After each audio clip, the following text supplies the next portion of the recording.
আমার সেই গল্পটা এখনো শেষ হয়নি।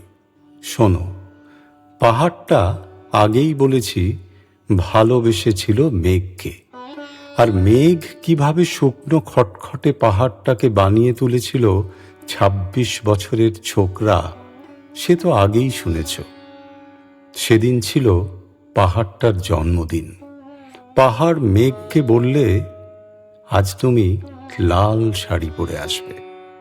মেঘ পাহাড়কে বললে, আজ তোমাকে স্নান করিয়ে দেব চন্দন জলে।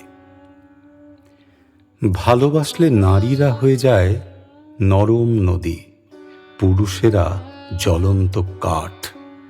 সেইভাবেই মেঘ ছিল পাহাড়ের আলিঙ্গনের আগুনে, পাহাড় ছিল মেঘের ঢেউ জলে। হঠাৎ আকাশ জুড়ে বেজে উঠল ঝড়ের জগঝম্প। ঝাঁকড়া চুল উড়িয়ে ছিনতাইয়ের ভঙ্গিতে ছুটে এলো এক ঝাঁক হাওয়া।